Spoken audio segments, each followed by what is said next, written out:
I'm Eleanor Price, 60 years old, and the sole owner of a luxury hotel chain stretching from California to Florida. 3 weeks ago, standing at my husband's graveside, my only son, Daniel, leaned in with a faint smirk and whispered, "Without Dad, you're nothing." I looked him straight in the eye and laughed. That laugh froze him in place because he had no idea that everything he thought he'd inherit already belonged to me. And I'd been planning for this moment for years.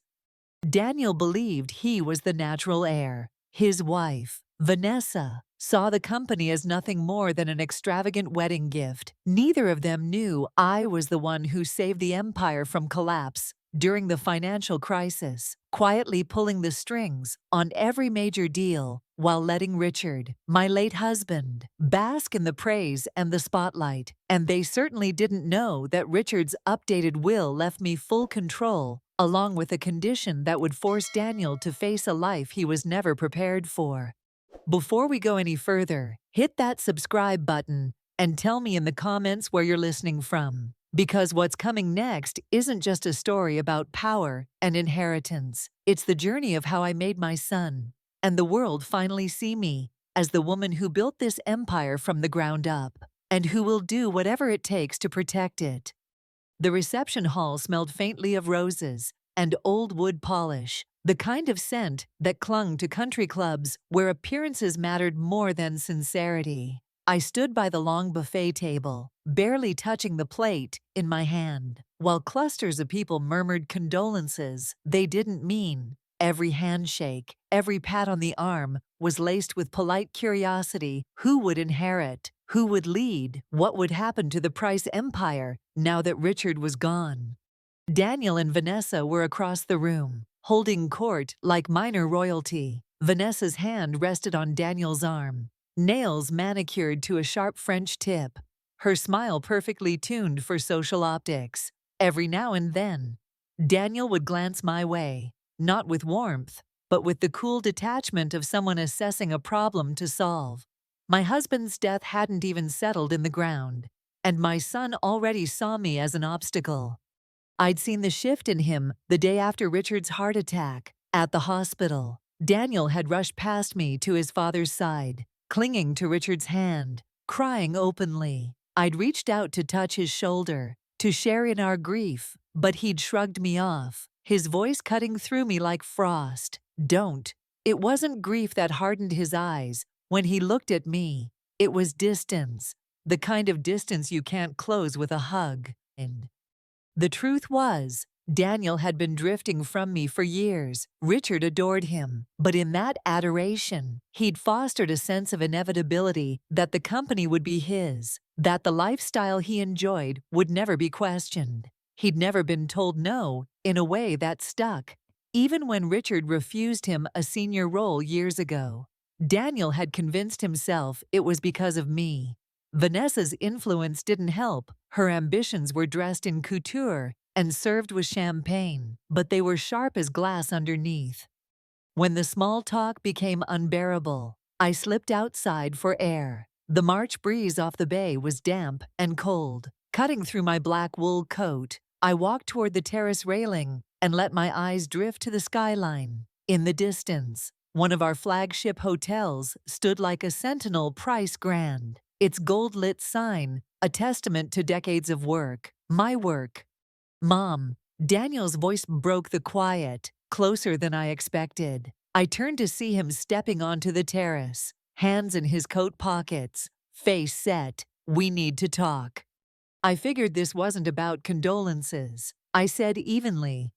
He didn't smile. "Things are going to change. Dad's business, the properties, all of it needs someone who understands the industry. It's not really your area." The casual condescension hit like a slap. "Not my area?" I asked. "I've spent 35 years building this from the ground up." "Daniel." He gave a patient sigh, the kind you reserve for children. "Look, I know losing Dad is hard, but you can't just drift along now. Vanessa and I think it's best if I handle the day-to-day operations. You can stay in the house, of course, but the business side needs someone who understands it." I finished for him. My voice was calm, but inside, something cold and sharp was forming. He thought I'd step aside, that I'd be grateful to have him help. He mistook my silence for compliance. Good, we'll meet with the lawyers next week. Transfer everything over. Dad would want the business to stay in the family, but he'd also want it to succeed.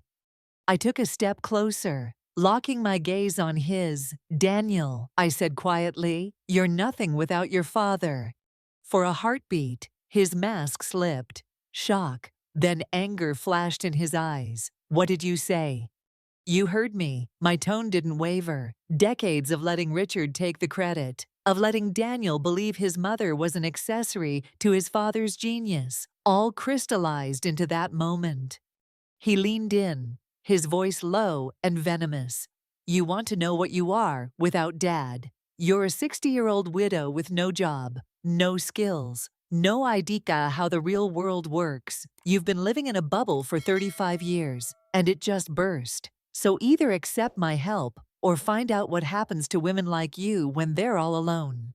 The words were meant to break me. Instead, they solidified my resolve. I didn't flinch, didn't even look away. Let him think I was silent because he'd struck a nerve. Soon enough, he'd see exactly how wrong he was.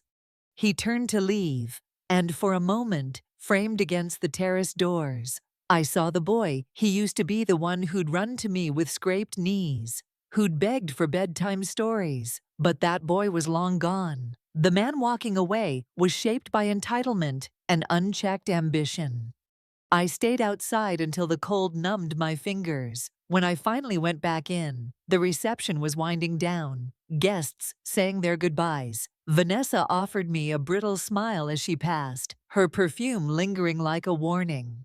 Back home, the silence of the estate was heavier than the grief. Richard's reading glasses still sat on the kitchen counter beside a half-finished cup of coffee. In the living room, the fire had gone cold. I poured myself a glass of scotch and settled into the leather armchair that faced the bay windows. Outside, the lights from the Price Grand shimmered against the dark water, steady and unyielding.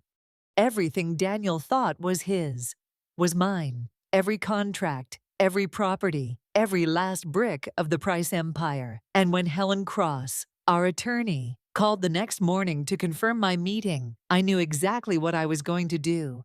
I wasn't going to fight Daniel for control. I already had it. Helen Cross's office sat on the top floor of the Bayshore Tower, one of our newest developments, with panoramic windows that looked out over the water. The morning sunlight caught the glass and steel of the skyline, but I barely noticed the view. My heels clicked against the marble floor as I stepped inside, the sound sharp in the hush of the reception area. Helen was waiting for me, her expression sober but not unkind. "Eleanor," she greeted, offering a firm handshake. "I'm sorry for your loss. Please, come in." I took the seat across from her mahogany desk, my hands folded neatly in my lap. I didn't waste time with small talk. "I assume you have the final will." She nodded and slid a thick folder toward me. "Richard updated it 6 months ago, after his heart episode. He made it clear this stays between us until the time comes. That time is now." The legal language blurred for a moment as I scanned page after page, but the key phrases leapt out like they'd been written in gold. Sole beneficiary, full ownership, complete control, not a single asset, hotels, resorts, investments was left to Daniel outright. Instead, Richard had added something new, a conditional clause. Helen tapped a section with her pen. Richard wanted to make sure Daniel earned his place. If he wanted one, the condition is unusual. I read it twice before looking up. Daniel could only take an executive role if he successfully revived the Crescent Bay project, a failed resort development we'd shelved years ago after environmental and zoning disasters. It was the kind of test that would demand grit, strategy, and the ability to navigate both politics and construction chaos. Exactly the qualities Daniel had never had to prove. "This was Richard's idea?" I asked. Helen's gaze softened. "Yours, actually. You brought it up in passing years ago. Remember, he told me he thought it was brilliant. I felt a flicker of something pride, maybe, or the irony that Richard had quietly supported my most ruthless idea. Daniel won't see it that way. Helen smiled faintly. That's the point. I closed the folder and sat back, letting the weight of it settle. He thinks I'm unprepared for the real world, that I've been coasting in some bubble. Helen raised a brow. Then it's time to pop his.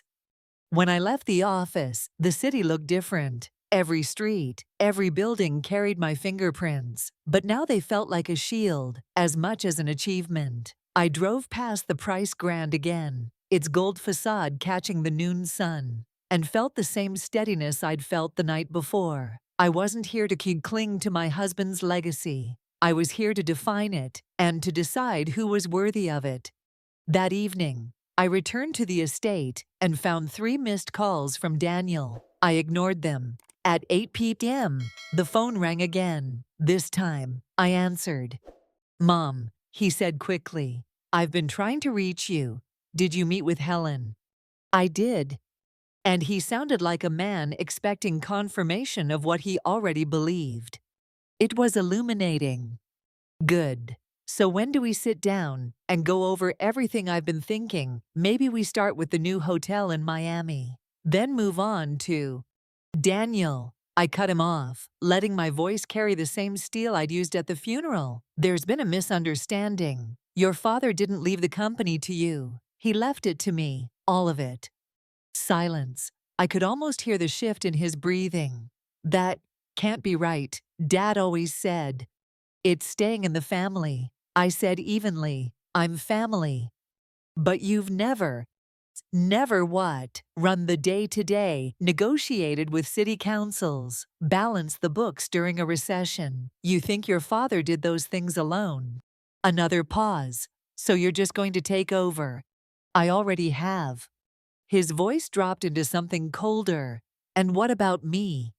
What about you? You've been given an opportunity. If you want an executive role, you'll have to earn it. He gave a short, incredulous laugh. You're serious? Completely. The Crescent Bay project. You revive it successfully, and we'll talk. Until then, you'll start at project management, entry-level salary, reporting to Marcus Reed. Marcus Reed, he scoffed. He's younger than me. And he's been with the company 8 years. He knows how to read a blueprint. This is insane, Daniel snapped. I have an MBA from Stanford. I'm married. I have responsibilities. Then you understand the importance of earning your way up. The silence that followed was heavy, like a door closing. We'll see about that, he muttered before hanging up. I set the phone down and poured another glass of scotch. Outside, the lights of the city sparkled against the dark water. Inside, I felt the hum of something I hadn't felt in years: control. Absolute and unapologetic. Daniel could fight me if he wanted, but the terms were set, and the game had already begun. Monday morning arrived gray and damp, the kind of weather that makes even the most ambitious plans feel sluggish. I was in my office at the Bayshore Tower by 7:30, coffee in hand, reviewing the environmental impact reports for our Aspen property when my assistant, Marcy, poked her head in. You have visitors, she said, her tone suggesting they hadn't made an appointment. I didn't have to ask who. Seconds later, Daniel and Vanessa swept in. Vanessa in a cream-colored suit that looked like it had stepped straight out of a Fifth Avenue window display. Daniel closed the door behind them without asking, his jaws already tight. Mom, he began, we need to have a serious conversation. I gestured to the chairs across from my desk. By all means. Vanessa sat with perfect posture, crossing her legs so the hem of her skirt rested just so. Daniel didn't sit at all. You blindsided me, he said, with this ridiculous Crescent Bay condition. It's not fair. Fair, I repeated, setting my coffee aside. Fair would have been your father and I acknowledging, years ago, that you weren't ready to run this company. Fair would have been telling you the truth about who actually kept it standing.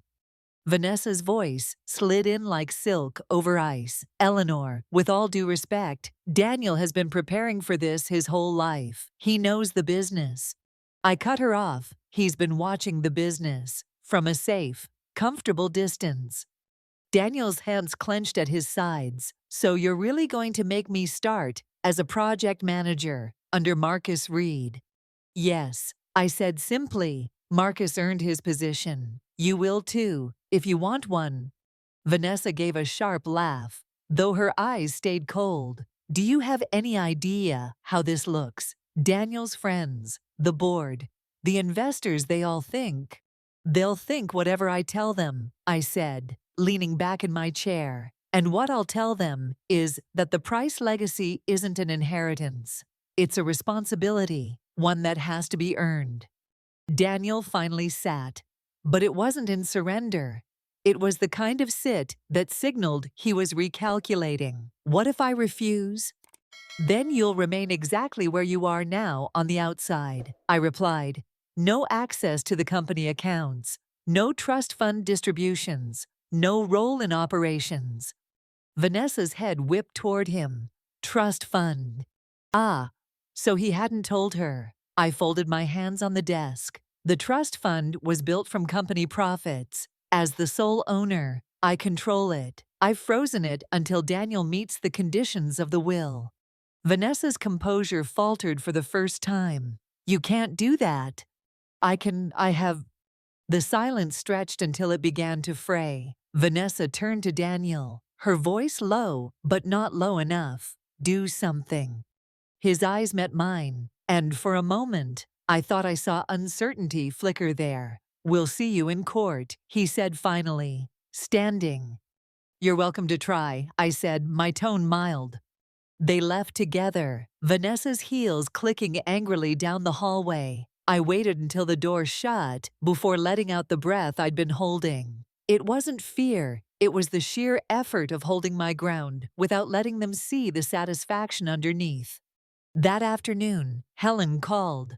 I just got a heads up from an acquaintance on the legal circuit. She said, Daniel's been making inquiries about contesting the will.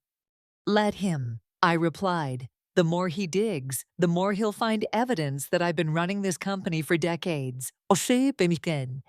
Still, I wasn't naive, Ev. Daniel's pride had been wounded, and Vanessa's ambition wasn't going to let the matter drop easily. They would push, test, and try to find leverage, which meant I had to be 10 steps ahead.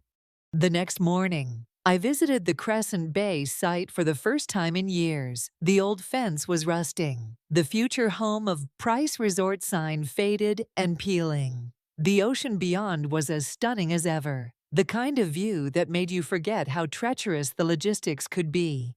Marcus met me at the gate, clipboard in hand. Didn't think I'd see you out here this early. He said, I wanted to remember what Daniel's up against. I told him.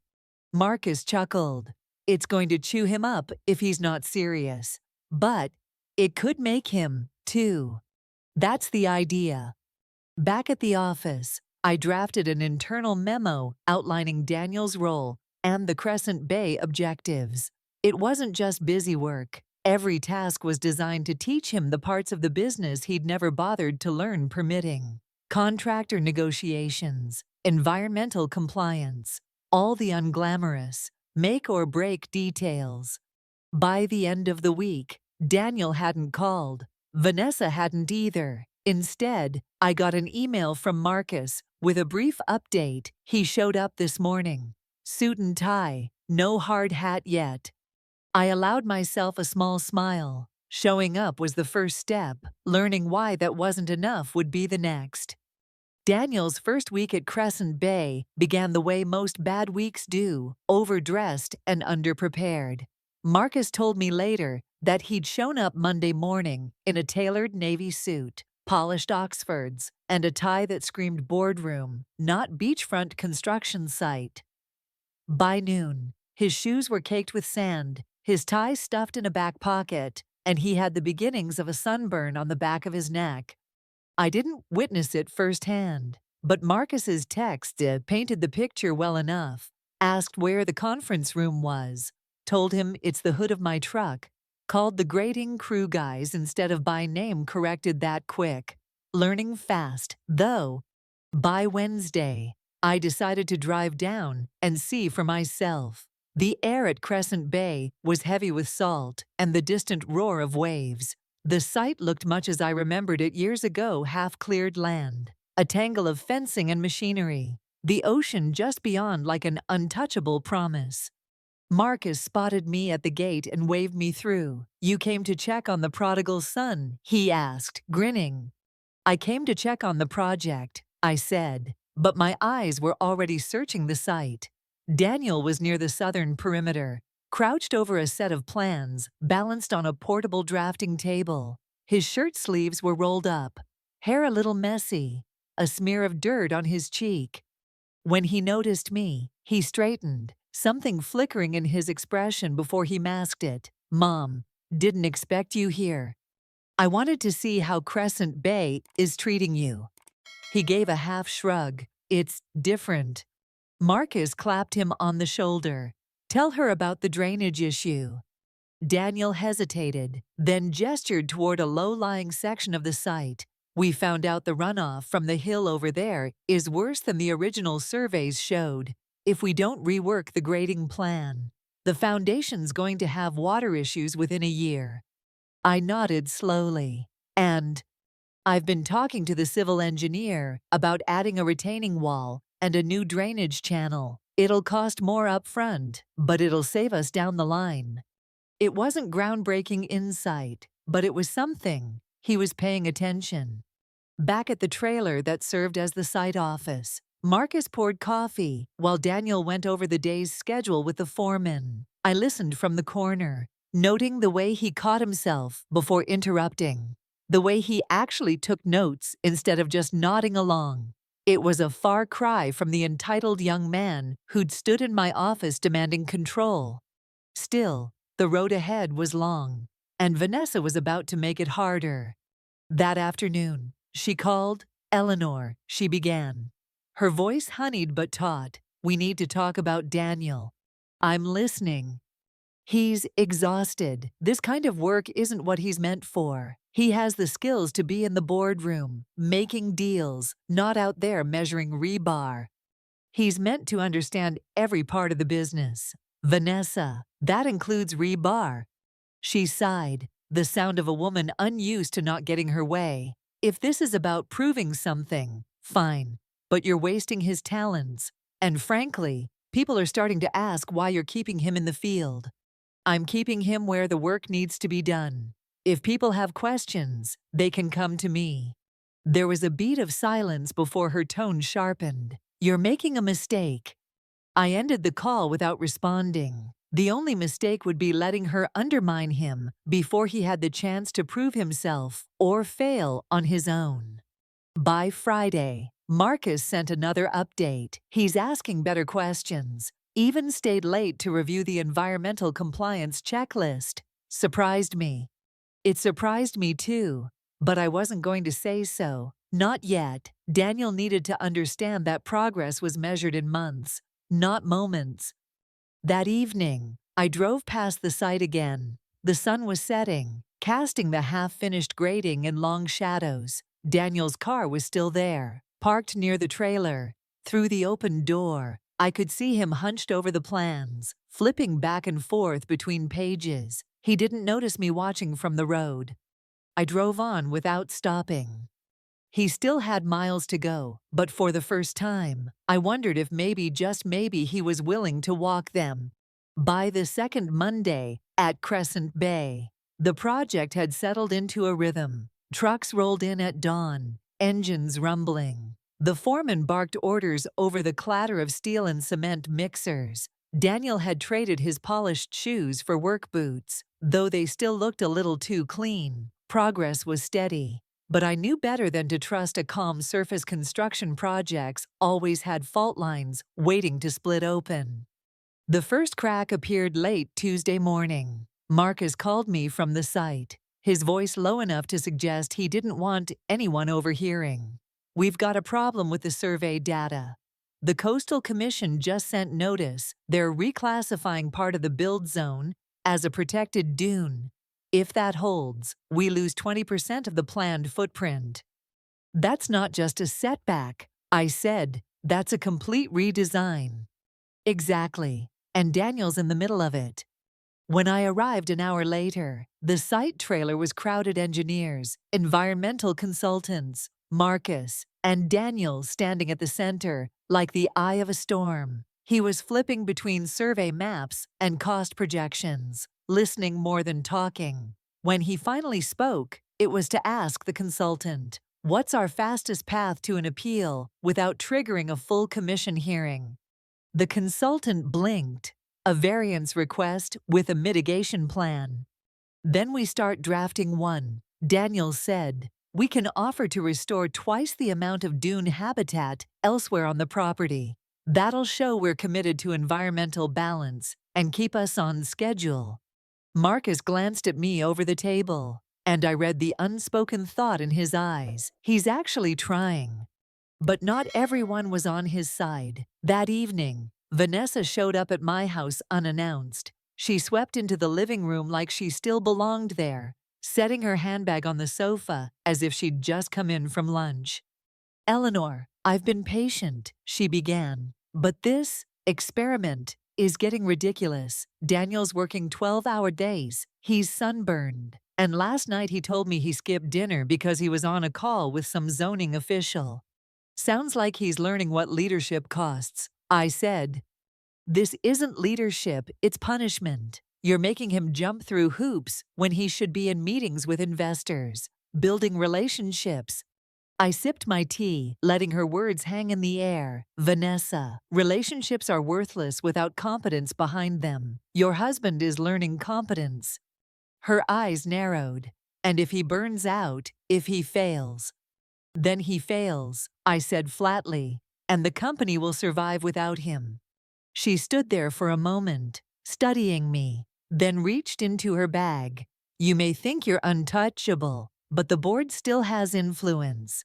I've been talking to a few members, just so you're aware." I didn't flinch.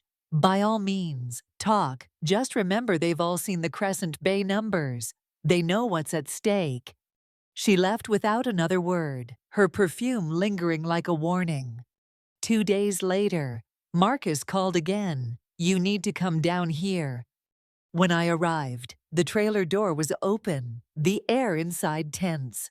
On the table lay a printed email chain, internal correspondence, between the board's investment committee and a private equity firm. The gist was clear. Someone had suggested selling Crescent Bay outright to cover potential operational instability. Daniel looked up from the papers, jaw set. Vanessa told them, "I'm in over my head, that the project is a liability. She's pushing for a buyout." I met his gaze evenly. "And what are you going to do about it?" He hesitated, then straightened. "Prove her wrong." For the next week, he threw himself into the mitigation plan, like a man with something to lose, which, of course, he did. Late nights, drafting proposals. Early mornings walking the perimeter with environmental consultants. When the Coastal Commission rep visited, Daniel was ready with a polished presentation and a site tour that showed exactly how we'd preserve and restore the habitat. The rep left impressed. Marcus clapped him on the back. "If they greenlight this, we keep the footprint, and we keep the schedule." Driving back that evening, I caught Daniel glancing at me in the rearview mirror. "You knew this would happen, didn't you, that I'd have to fight for it?" "Yeah," I said, "because nothing worth having comes without a fight." For the first time in years, he didn't argue. The Coastal Commission approved the mitigation plan 2 weeks later. The official letter arrived on Marcus's desk at 8:15 a.m., stamped and signed. And by 8:20, he was walking across the site, waving it like a victory flag. The crew cheered, and even Daniel cracked a smile, the real kind, not the tight-lipped expression he used in boardrooms. I drove down that afternoon, partly to congratulate him, partly to see if this win had gone to his head. He was standing near the equipment yard, talking with the foreman about shifting the grading schedule to take advantage of the clear weather. His boots were scuffed, his shirt sleeves rolled up, and his hair was in need of a cut. For once, he looked like he belonged. When he saw me, he didn't try to play it cool. "We did it," he said simply, holding up the letter. "You did it," I corrected. "You took a problem that could have sunk this project and turned it into an opportunity. That's leadership." Marcus wandered over, grinning, not bad for a guy who didn't know what a compactor was 3 weeks ago. Daniel rolled his eyes, but he was still smiling. "Guess I learn fast when I have to." We walked the site together, and for the first time since Richard's funeral, our conversation didn't feel like a chess match. He told me about the challenges of managing the subcontractors, the headaches of supply chain delays, the quiet satisfaction of seeing a day's work take physical shape. I listened, but I also noted the shift. He wasn't speaking in abstractions anymore. He was speaking from experience. Back in the trailer, he spread out the updated project schedule on the table. "If we stay on track, we can still hit the original completion date. Might even come in under budget if the steel order holds." I traced a finger along the timeline. "Your father would be impressed." His voice softened. "Would you?" I looked at him for a long moment. "I already am." The moment hung between us, and then the phone on the wall rang. Shattering it, Marcus answered, then handed the receiver to Daniel. "It's Vanessa." His jaw tightened, but he took the call. I stepped outside, giving him privacy, though I could hear the rise and fall of her voice through the thin trailer walls, sharp, urgent, tinged with panic. When he emerged 10 minutes later, he looked older somehow, like the conversation had carved new lines into his face. "She's talking to the board again," he said, no preamble, "trying to get them to pressure you into selling Crescent Bay." I kept my tone neutral. "And what do you think of that?" "I think she doesn't care about the project or the company. She cares about not having to adjust her lifestyle. That's been clear for a while." He hesitated, then said, "I'm not sure the marriage is going to survive this." I didn't gloat. Instead, I said, "If it doesn't, let it be because of the truth, not because of me." He nodded slowly, then changed the subject. "The crew's having a cookout Friday. They invited me. And you?" The invitation caught me off guard. Me. "They said you should see what you're paying for," he said with a grin. Friday evening, I drove back down. The cookout was set up on the far side of the site, away from the machinery. A battered grill smoked beside a folding table, piled with foil trays of food. The crew greeted me warmly, offering a paper plate. Before I could even protest, Daniel moved easily among them, swapping jokes, taking ribbing without bristling. At one point, Marcus leaned over and said quietly, "He's earning their respect. That's harder than earning mine." I watched Daniel laugh with the crane operator, hand him a burger, and thought about how far he'd come in such a short time. Respect was never part of his inheritance. He was finally learning that it had to be built one action at a time. Later, as the sun dipped low and the sky turned gold over the ocean, Daniel walked me to my car. "Thanks for coming," he said. "Thanks for inviting me." We stood there for a moment, the sound of the waves in the distance. "I know I've been difficult," he said finally. I smiled faintly. "That's one word for it. But I get it now, why you're doing this, why Dad put those conditions in the will." "It wasn't just your father," I said. He didn't answer right away. Then he said, "I'm not done proving myself." "No." I agreed. "You're my fights." But for the first time, I believed he would. The call came just after dawn on a Tuesday. Marcus's voice was clipped. "All business. We've got a situation. You need to get down here now."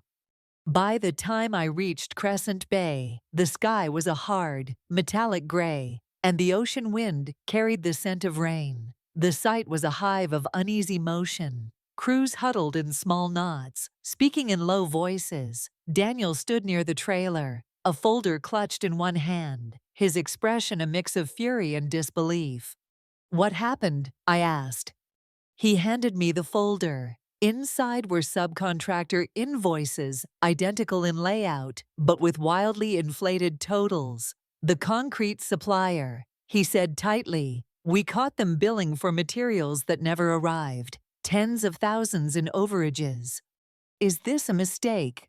"It's a scam," he said flatly. "And here's the kicker. One of the board members recommended this supplier. Vanessa's been having lunches with him for weeks." It landed between us like a stone in deep water. I'd expected Vanessa to work against him, but this was bolder, riskier. "You have proof." Daniel tapped the invoices, paper trail, emails, delivery logs that don't match the charges. "You could take this to the authorities," I said. His jaw flexed. "Or I could make it disappear. The suppliers already offered me a consulting fee to let it slide." The choice hung there, heavy. Reporting it would mean delays, maybe months. It would also mean risking investor panic and giving Vanessa ammunition to call the project a failure. Taking the money would keep the schedule intact at the cost of his integrity. "What do you want to do?" I asked quietly. For a moment, he didn't answer. Then he closed the folder. "I want to finish this project the right way, even if it kills the timeline." There was steel in his voice I hadn't heard before. "Then you'd better prepare for a fight," I said. And fight we did. Marcus called emergency meetings with the legal and compliance teams. Daniel went over every invoice from the past 3 months, flagging discrepancies. The supplier was terminated by the end of the week, and we brought in a vetted replacement more expensive, but trustworthy. The delay hit us immediately. Crews stood idle while we waited for new deliveries. The board grumbled about cost overruns. And through it all, Vanessa kept her distance, her silence louder than any accusation. One evening, after a brutal day of damage control, Daniel showed up at my office. He looked tired, but there was a steadiness in him I hadn't seen before. "I could have taken the easy way out," he said without preamble. "Kept quiet, kept the schedule, cashed the check. A year ago, I might have done it. And now I want to be able to look at the price name without flinching." I felt something shift in me then, a recognition that he wasn't just playing at leadership anymore. He was living it. 2 weeks later, the new supplier had us back on track. We'd lost time, but Daniel had gained something far more valuable: the crew's loyalty. They saw him in the mud, shoulder to shoulder with them, pushing to make up lost ground. Respect like that couldn't be bought. The night before the concrete pour finally resumed, Daniel came by my house. We sat in the kitchen, the hum of the refrigerator the only sound. "I filed a formal complaint against the supplier," he said, "and I named the board member who recommended them. That's going to make waves." "Good," he said simply. I studied him for a long moment. "Your father would be proud of this decision." He met my eyes. "What about you?" I didn't hesitate. "I already am." Outside, the wind off the bay rattled the windows, and I realized we'd reached a turning point. Whatever happened next, whether Crescent Bay succeeded or failed, Daniel had finally crossed the line from entitled heir to someone I could trust with what Richard and I had built. And that was a victory no delay could erase. 6 months after Richard's funeral, I stood at Crescent Bay as the final inspection was signed off. The resort rose against the horizon, glass and steel catching the sunlight, every line of it a testament to stubborn persistence. Daniel was beside me, hard hat in hand, his boots streaked with concrete dust. He'd earned every mark.